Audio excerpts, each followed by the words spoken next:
Hi, welcome to the Creative Treehouse. My name is Robin Broom and I am an independent Stampin' Up! Demonstrator in the United States. Thanks for joining me in the Treehouse today. Today's project is this fun fall card, or perhaps a Thanksgiving card, and I really was intrigued when I saw the stamp set that this was made with, and it's called the Welcoming Woods. And I was a little puzzled, however, to figure out what this particular stamp did and why that was in the set. And we're going to go over that and just show you some tips and tricks with how I made this card. So that is our stamp set, and let me give you the dimensions of this card if you wanted to make it just like I did. The base of the card is the early espresso, and it is cut at 8.5 by 5.5 and scored at 4 1/4. All right, and then next up we have a piece of crumb cake here, and it is cut at 5 5/16 and 4 1/16. I know that's a little strange, but I wanted to have just the right amount of color, and I wanted more color in the crumb cake so that you could see the embossing folder. So the embossing folder is the bark, the 3D bark, or bark 3D, and it is one of our favorites here at the Treehouse. So I love that texture. All right, and then we move to the cherry cobbler, and the cherry cobbler piece is cut at 4 15/16 and 3 11/16. So don't get too mad at me about these 16ths, but it just really worked for the card. So, and I will put those in the description so that you don't have to replay it to listen to what I said as far as the dimensions go. And then the last one is the very vanilla, and it is 4 3/4 by 3.5. So those are normal dimensions. All right, and then we have this little piece is the soft suede on the back of the sentiment, and the sentiment is actually on Pear Pizzazz paper. So those are all that you need there. We also used with the real leaves, these are stamped, and then we had real leaves here, and I also put some real leaves on the inside, and those came from the die set Cherry Blossoms, and they have several different little tiny leaves, and they were just the right size. I really like those. There are several leaves throughout the Stampin' Up! Catalog, but these were just perfect, and the same type of leaf that you found on these trees and in this set. So that's what I used there. So very, very versatile. I love how all the products can kind of intermingle and coordinate. So the only thing I'm really going to talk about today is I'm just going to do this piece. So I've told you how to put the other ones together. And you can see on the inside that I just stamped just slightly with the tree, just on the very edge. And I did basically the same thing as I did on the front. However, the only leaves on here were the ones that are the real leaves, the paper leaves, and not the stamped leaves.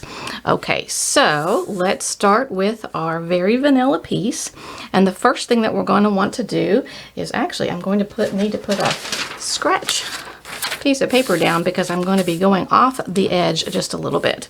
So we will start with our trees, and we will start with the soft suede ink. All right, and when I have a bigger stamp, instead of taking the stamp to the ink pad, I like to take the ink pad to the stamp, and it just works really a lot better that way. You get better coverage. And be sure to kind of pounce it all around. Okay, I'm gonna close that up. Close the soft suede, and then if you'll notice on the tree, this particular tree is a little bit shorter, so I want to be sure that I don't leave it just hanging like a tornado went across it and chopped it off there. So I'm gonna come over and make sure that that short tree is gonna be okay. And Another thing, we did have some people at our last workshop have difficulty in making this stamp thoroughly. So be sure that you've got, because it's a photopolymer, be sure that you have a soft work surface. If you don't, then you can get one of these. We call them squishies, but that's not their real name. It's really a Stampin' piercing mat, but we just lovingly call them squishies. And if you are unsure, what I'm doing right now and just moving your finger back and forth over, making sure you get each of the trees down, because I think some of the people had difficulty making it stamp perhaps in the middle. So let's see how we did with our base and see if it turned out. It did. Excellent. Now, isn't that just that is just an amazing print. It just really seems like it could not have possibly been a stamp. Isn't that just amazing? I just love the intricate details of that.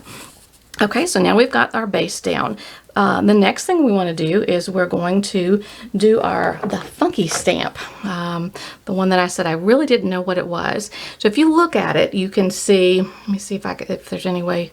If I put something darker behind it, let me see if there's a way for you to see it.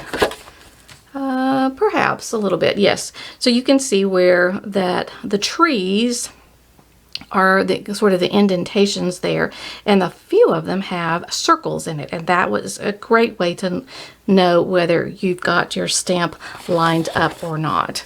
So, and for this one I used the old olive. Okay, and you could probably stamp either way on this one as far as bringing the stamp up or to the ink or vice versa. All right, so what I do is I look and I see, is this the correct, is there a branch, a tree trunk, I should say, in between each of these? And I think that would be correct. If I do it this way, they're not going to line up, and my circles are going to end up, this circle is going to end up somewhere else that is not a tree trunk. So this would be the correct way to line it up, and I've got a tree trunk under each of those circles, and I'm going to stick my head in just a little bit to be sure I've got it closer. It's a little bit difficult to do it. Oh, I probably missed it just a little bit on the right hand side. Okay, and then let's see how that went. Terrific, wonderful. Okay, and isn't that neat? It just gives you the background. You've not had to mask it. The stamp has just worked perfectly. It's already basically masked it for you. It took out that whole step, so that's just wonderful. All right, and then what we need to do is, this is the time where we're going to use our blending brushes, and we're going to use some of the balmy blue for our sky, and we're going to use the old olive for the grass. Now with the grass, what we'll need to do is stick some kind of sticky note over it so that we don't end up with green in our sky. And I think I'm going to actually do another one because it kind of goes downhill, and I don't want just a little bit of green in there. Okay. All right, so we've got old olive, and I've got a brush designated out as my green brush for greens. And then I'm gonna just, easier for me, I'm gonna go over here, turn it a little bit, and we're just gonna smooth some green in and get some more. And smooth some green in. I'm going to make it darker on the edge and then go lighter as we come across. Okay, these are absolutely wonderful brushes. Love, love, love. Just the softness in it. Love how they blend. And we're just going to make some lighter. Let me get a little bit darker. It does take a little bit more time to work with them, I think, than, say, the daubers, the sponge daubers. But so worth it, and just a nice smooth look. All right, as we bring that out. Okay, and then I'll pull this off, each one of these off, and you'll see how that's coming along. So isn't that nice? And it just kind of just disappears off into the distance. And then let's close up our old olive, and we'll move to our balmy blue, and I'll get out my blue brush, and we'll do the same thing, but this time we'll do it on the sky. I'm going to sort of turn it upside down, rotate it, and I'm going to start over here. And again, making it darker on the edge and slowly coming across. And if the trees are already in there, then you know exactly where you want your blue to be.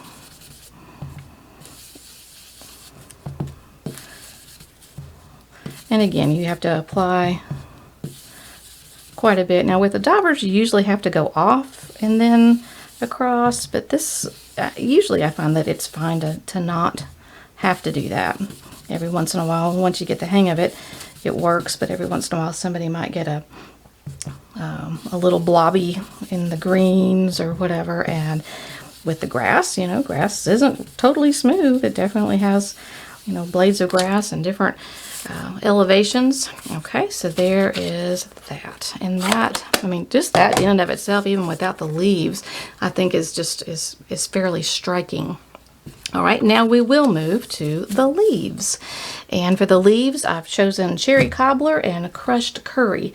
Now this is the leaf stamp. It's already been lovingly used, and anytime you use a darker color, the red or whatever, it stains it, but don't be concerned. The stamp is not going to affect the color, and you'll see as I use the crushed curry that it's still fine, and it's not gonna, you're not gonna have the red bleed through anywhere.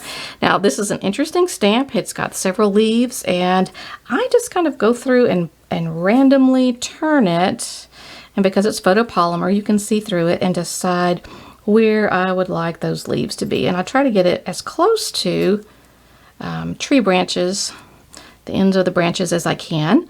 It's not always going to be exactly on there, and that's fine. And as you get more leaves, then it'll work and you won't even notice. And to me, it's like almost like it's fall anyway, and so some of these leaves are probably falling off the tree. Let's see, I'm going to turn it. I still can't quite decide. I think I like that one. So we'll put some yellow here. I'm going to do yellow one more time, perhaps over this way. See if I can get at least 3 yellow leaves right there. All right. Great. All right, and I even have a yellow piece of a leaf somehow. I may have rocked my stamp. All right, and then now we're going to move to the red, to the cherry cobbler. All right, and I'm going to see where we can put some red in slightly different places than we already did our yellow. There's not exactly a right or wrong. And I'm going to see, since I've got this strange blob going on right there, if I can kind of cover it up, it'll end up being sort of an orange leaf, but that's okay. Orange leaves are a thing. Well, now it looks like a leaf with a, a tail on it. It's a firecracker leaf. We've got 2 different seasons going on. All right, let's get some more red. Don't want one of those leaves just completely off the tree. Let's see. How about there? All right. Yep, I think we still need some more red. You can just look at it and decide and just twist the stamp around till you get it exactly the way you would like it. That's really, really, really close. I'm going to do one more. See if I can get one on that. Oh, yes, I like that. All right, so we'll close up our cherry cobbler. And I think we are really close on that. Let me move this out of the way so we can sort of see our card just a little bit better. And I'm going to zoom into it just a little bit so we can see it and what it looks like. And I love it. I love, it's a great, great stamp. Just again, I just love the detail on it. And let's see, so I believe I used this particular sentiment came from a paper pumpkin. I save all my paper pumpkin, those exclusive stamp sets, and sometimes they're just the perfect thing, but any of the sentiments from the set would also work. They have beautiful fonts in that set. I love these, like just the Hello Friend. Aren't those gorgeous? The best wishes, happy birthday. If you've got a fall birthday, that would be just absolutely awesome. Celebrate would work as well. And then if you, as winter approaches, we've got the snowflakes to use as well. So that is a tip for what is this stamp and how do you use it, and just some neat ways to use the blending brushes, and you end up with a really a nice card to give someone. Let me pull out the original right here, and you can see the similarities. We've pretty much did a repeat there, and I thoroughly enjoyed doing this project, and I hope you did as well, and that you will use it and let me know how it works for you. I hope you've enjoyed it. I hope you will return to see more videos from the Creative Treehouse, and that you will subscribe to my YouTube channel if you have not already. And if you have, thank you so much. I so appreciate it. It just tickles my soul when I get a new subscriber. So thank you so much, and we will see you next time in the Treehouse. Bye-bye.